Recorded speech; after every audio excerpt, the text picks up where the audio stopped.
எல்லோருக்கும் வணக்கம். இந்த 2 கரண்டியை கையில் வச்சுட்டு இருக்க அக்காவோட சேனல் பேர் கிச்சன் ஃபேக்ட்ரி. இதுதான் இந்த ஃபேக்ட்ரியோட முதல் வீடியோ. இந்த வீடியோவில் நாங்கள் கேசரி பண்ண போகிறோம். இதுக்கு தேவையான பொருள் என்னென்னு நான் சொல்லியிருந்தேன். 1 cup rava, 50 ml oil, 50 ml நெய், 1 கைப்பிடி அளவு கேஷ்யூ நட், மறுபடியும் 1 கைப்பிடி அளவு கிஸ்மிஸ், கொஞ்சோல பொடிச்சு எடுத்து ஏலக்காய், ரவா அளவுக்கு சீனி, அது ரொம்ப முக்கியமானது சரியா. அப்புறம் நம்ம ஸ்டவ் ஆன் பண்ணி ஸ்டவ் மேலே பேனை வச்சாச்சு. அதில் நம்ம வச்சுருக்க கீலேருந்து 1 ஸ்பூன் கீ எடுத்து உள்ளே போடுறோம். அந்த கீ மெல்ட் ஆகிற வரைக்கும் அதை வைக்கிறோம். இப்போ அந்த பாத்திரத்தை அவங்க டக்கு டக்குன்னு ஆட்டுதாங்க. நீங்கள் எங்கிட்ட இப்படி ஆட்டணுன்றல கை கால் வந்து பொத்துறாம சரியா. எங்கள் அக்கா கொஞ்சம் நேரத்தை வேஸ்ட் அடிக்கன்னு இப்படி ஆட்டுவா சரியா பிள்ளை. இப்போ மறுபடியும் ஆட்டுறா பார்த்துக்கோங்க. அது வேறு ஒன்றும் இல்லை, அந்த கீ வந்து மெல்ட் ஆகிறதுக்காண்டி தான் அப்படி பண்ணிகிட்ருக்கா. நீங்கள் சும்மா வச்சாலும் அது மெல்ட் ஆக தான் செய்யும் சரியா. அது அப்படி நல்லா மெல்ட் ஆனோடனே நீங்கள் அதில் உங்கள்கிட்ட இருக்க கேஷ்யூ நட் எடுத்து போடுங்க. அந்த கேஷ்யூ நட்டு அதில் வறுக்க ஆரம்பிச்சிடுங்க. அந்த கேஷ்யூ நட்டு கறியை வறுத்துடக்கூடாது. அது ஒரு மாதிரி ப்ரௌன் கலர் வந்த உடனே நீங்கள் எடுத்துடணும். ப்ரௌனும் கருப்பாக தான் இருக்கும்னு நினைக்காதுங்க, கோல்டன் ப்ரௌன்லேயே எடுத்துருங்க சரியா. அந்த கேஷ்யூ நட்டை நீங்கள் போட்டு கொஞ்சம் நேரத்தில் அது கோல்டன் கலர் வரும். அந்த கோல்டன் கலர் வந்த உடனே நீங்கள் உங்கள் கையில் இருக்க கிஸ்மிஸ் எடுத்து போடுங்க. அந்த கிஸ்மிஸையும் சேர்த்து மறுபடியும் ஃப்ரை பண்ண ஆரம்பிச்சிடுங்க. நீங்கள் அதை ஃப்ரை பண்ணிகிட்டே இருக்கும்போது அந்த கிஸ்மிஸ் வந்து மறுபடியும் கிரேப்ஸாக மாறும். அதனால் பழமாவாது கிரேப்ஸ் மாதிரி பொவி வரும். அதை பொவி வந்தோடனே நீங்கள் கரெக்டாக வறுத்துட்டீங்கன்னு அர்த்தம் சரியா. அது கரெக்டாக வறுத்து எடுத்தோடனே என்ன பாருங்கள், கிரேப்ஸ் மாதிரி இருக்கா.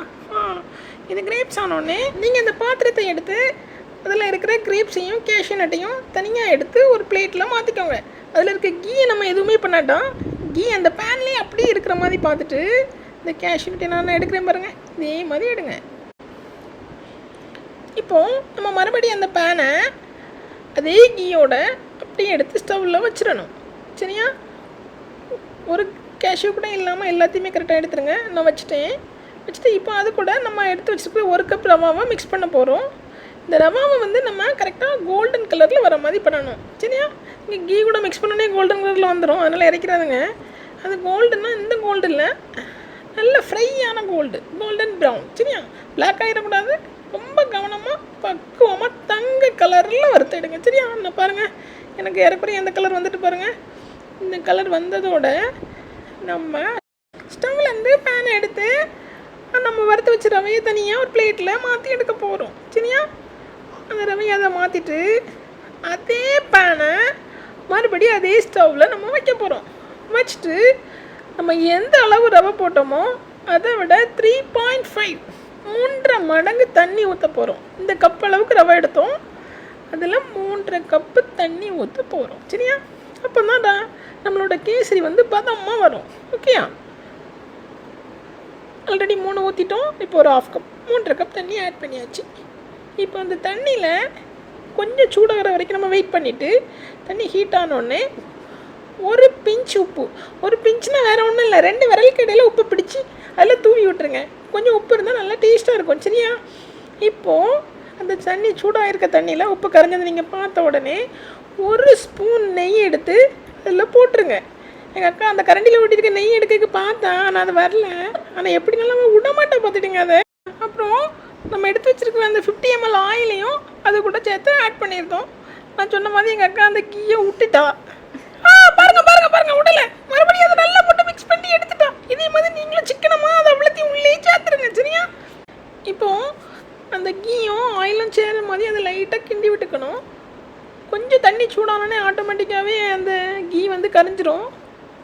கீயும் ஆயில் எல்லாம் சேர்ந்து கரைஞ்ச உடனே அது தண்ணிக்கு மேலே அப்படி தனித்தனியாக உங்களுக்கு தெரியும் சரியா. நீங்கள் அதுக்காக அந்த கரண்டியை போட்டு இப்படி ஆட்டிகிட்டு இருக்காண்டா. எங்கள் அக்கா வீடியோக்காண்டி ஆட்டிகிட்டு இருக்கான். நீங்கள் சும்மா இருந்தாலே இது தானாக கரைஞ்சிரும். தண்ணி கூடனோடனே தானாகவே அது கரைஞ்சிரும். இப்போ பாருங்கள், ஃபுல்லாக கரைஞ்சி நமக்கு ஆயில் மேலே தனியாக தெரியுதா. இப்படி இருக்கிற கண்டிஷனில் நீங்கள் அந்த ரவையை எடுத்து அது கூட ஆட் பண்ணணும். நம்ம ரோஸ்ட் பண்ணி வச்சுருக்க ரவை இருக்கலாம், அதை எடுத்து நம்ம அந்த சூடான தண்ணி கூடலாம் சேர்த்து கிண்ட போகிறோம். இதை நீங்கள் கிண்டும் போது ரொம்ப கவனமாக கிண்டணும், கட்டி பிடிக்கக்கூடாது. கொஞ்சம் பாத்திரத்தில் டைட்டாக பிடிச்சி வச்சு கிண்டணும். ஹேண்டில் கண்டிப்பாக பிடிச்சிக்கோங்க. இருத்தி கிண்டுறேன்னு சொல்லி தட்டி போட்டுறாதீங்க. ரொம்ப கவனமாக இருக்கணும். கிச்சனில் எப்போவுமே நம்ம வேலை செய்யும்போது ரொம்ப கவனமாக இருக்கணும் சரியா.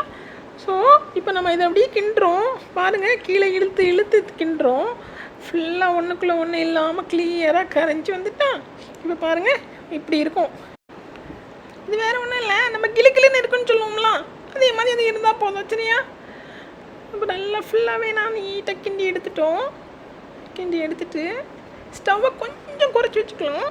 குறைச்சி வச்சுட்டு வேறு ஒன்றும் இல்லை, மூடி வச்சிட்டோன்னா கரெக்டாக 2 நிமிஷம் கழித்து நம்ம அதை எடுத்தால் போதும். ஏன்னா நம்ம மூடி வச்சா அது நல்லா வெந்துடும். அதுக்காக தான் அந்த 2 நிமிஷம் மூடி வைக்கிறோம்.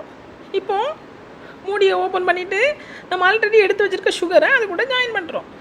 வேறு ஒன்றும் இல்லை, சுகரும் ரவாவும் ஒரே கப்பில் ஒரே அளவாக இருக்கணும். சரியா? சுகர் எந்த அளவுனா ரவா எந்த அளவு எடுத்தோமோ அதே அளவு. இப்போ நம்ம மறுபடியும் கிண்ட ஆரம்பிக்கிறோம்.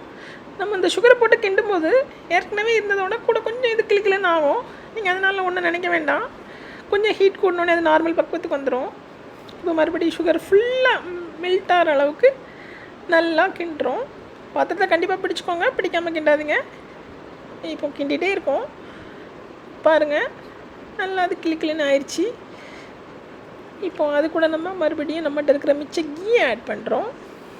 அந்த கீயை ஆட் பண்ணிவிட்டு எங்கள் அக்கா நல்லா வலிச்சு போட்டுட்ருக்கா, வேறு ஒன்றும் இல்லை, அதான் ஸ்லோவாக வருது. இப்போ நம்ம பவுடர் பண்ணி வச்சுருக்கிற ஏலக்காவை அது மேலே அப்படி தூவி விடுறோம். பூ மாதிரி தூவணும்னு சொல்லுவாங்களே, அப்படி பூ மாதிரி தூவிட்டுட்டு ரோஸ்ட் பண்ணி வச்சுருக்கிற கேஷ்யூ நட்டையும் கிஸ்மிஸையும் அது கூட ஆட் பண்ணிடணும். அப்புறமா நம்ம இது எல்லாம் ஒரே இடத்துல இல்லாத அளவுக்கு அழகாக மிக்ஸ் பண்ணிக்கணும். அவ்வளோதான், நமக்குள்ளே கேசரி ரெடி ஆயிரும். வேறு எதுவும் இல்லை. நீங்கள் இதை பார்த்துட்டு ட்ரை பண்ணிவிட்டு நம்ம சேனலை கண்டிப்பாக சப்ஸ்கிரைப் பண்ணுங்கள், ஷேர் பண்ணுங்கள், லைக் பண்ணுங்கள். லைக்கை கடைசியில் சொல்கிறேன்னு பார்க்காதுங்க. இப்போது நான் கேசரி உங்களுக்கு ஒரு பாத்திரத்தில் எடுத்து வச்சு காட்டுறேன். நான் செஞ்ச கேசரி எப்படி இருக்குன்னு மட்டும் பாருங்கள். எங்கள் அக்கா பின்னாடி அடிக்கா, அவள் செஞ்ச கேசரியை நான் உங்களுக்கு காட்டுறேன். இப்போ எப்படி இருக்க போகுதுன்னு மட்டும் பாருங்கள். நம்ம கேசரி ரெடி. எப்படி இருக்குது? தேங்க்யூ ஃபார் வாட்சிங்.